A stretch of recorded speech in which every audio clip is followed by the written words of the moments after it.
Europe 1. Le grand direct des médias avec Thomas Joubert. Et en ce lundi de Pâques, l'événement ce soir sur France 2, c'est le lancement de la deuxième saison de Broadchurch. La série britannique avait réuni près de 6,5 millions de téléspectateurs lors de la diffusion de la première saison de l'année dernière, un des plus gros cartons de l'année sur le service public. On va en parler avec l'un de nos experts en série télé, Cédric Melan, qui est avec nous. Bonjour Cédric. Bonjour. Merci d'être ici dans ce studio en direct en ce lundi de Pâques. Et je précise que vous allez pouvoir répondre à nos auditeurs sur toutes les séries que vous avez l'habitude de suivre. 3921, vous pouvez nous passer tous vos appels également sur Twitter. Ça marche avec le hashtag, le petit mot dièse, LGDM. Cédric Melan, vous êtes journaliste à Télécable Sat Hebdo. Broadchurch, alors saison 2, ça vaut le coup? Est-ce que c'est aussi bien que la saison 1? C'est aussi bien et c'est différent. C'est-à-dire que la saison 1 était plutôt une série policière et la saison 2 s'oriente vers une série judiciaire. C'est-à-dire qu'on prend les mêmes protagonistes, on prend ce qui s'est passé la saison précédente, c'est-à-dire ça tourne autour... Il y a eu un meurtre dans une petite ville à Broadchurch. Le meurtre d'un jeune garçon de 11 ans. Le meurtre d'un jeune garçon de 11 ans, Danny. Et là, on va assister au procès de celui qui avait...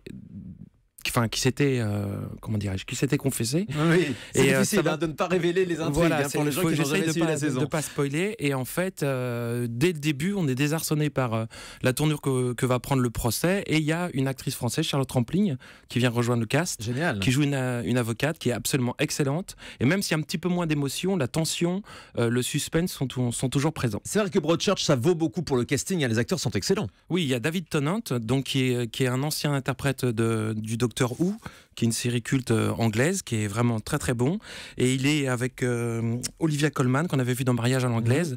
Et franchement, le casting est excellent.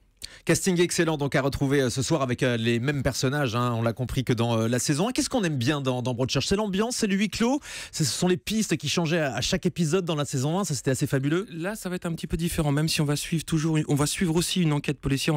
Ça devient vraiment une série judiciaire, c'est-à-dire que l'auteur de la série s'est beaucoup penché sur les avocats, sur la façon dont le procès allait se dérouler. Donc il y a beaucoup de rebondissements par rapport à ça, et c'est surtout toujours la même ambiance avec une musique très particulière, avec un soin dans la réalisation, des personnages qui sont ambigus, qui se révèlent au fur et à mesure. C'est une très très bonne série anglaise. Les paysages des côtes anglaises aussi. Ouais, tout à fait. Et mais vraiment le soin est apporté à tous les niveaux. C'est-à-dire que c'est d'abord une rigueur d'écriture et ensuite dans la mise en place et dans la réalisation, c'est excellent. C'est une série britannique, ils sont forts quand même les Anglais pour les séries. Ils sont très très forts. Il y a eu un remake qui a été fait aux États-Unis qui s'appelle Grace Point, toujours avec Danny Tennant, qui n'a pas fonctionné parce que je pense qu'ils ont changé la fin par rapport à la première saison, donc il n'y aura pas de saison 2.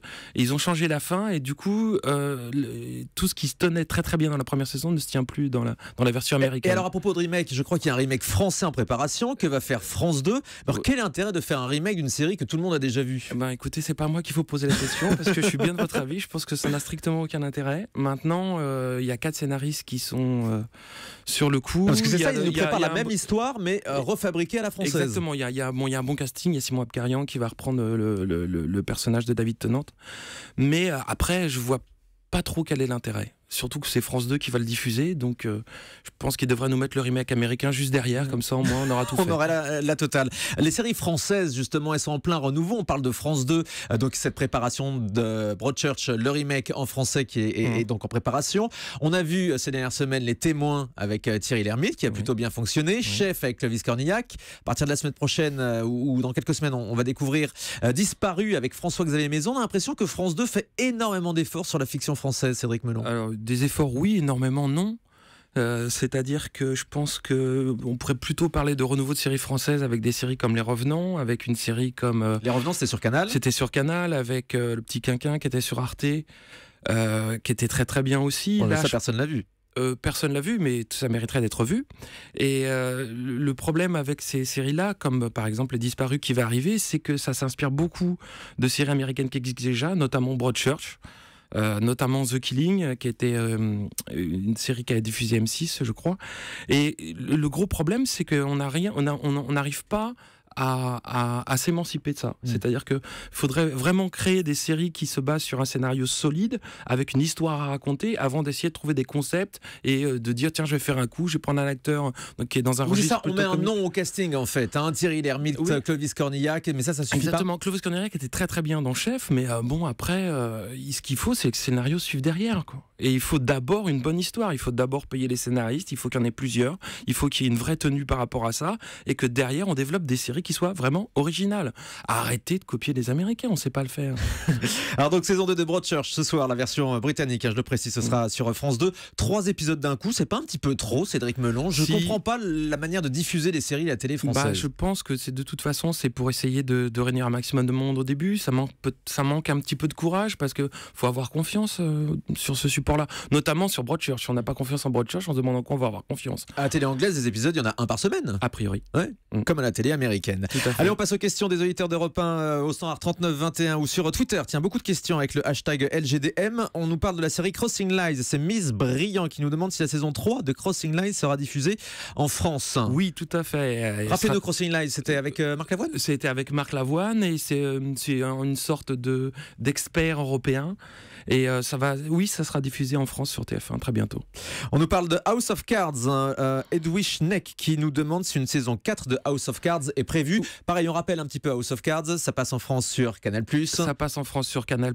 Ça avec Kevin Spacey. Ça raconte les arcanes de la Maison Blanche. Et oui, ils viennent de signer pour une saison 4. Donc il y aura bien une saison 4 d'House of Cards. Série magnifique dans les coulisses de la Maison Blanche. C'est une série initiée par David Fincher. La première saison, il avait réalisé plusieurs épisodes. Et il y a vraiment un soin tout particulier à porter et à l'image et au dialogue. Nicolas nous demande aussi s'il y aura une nouvelle saison de Dexter.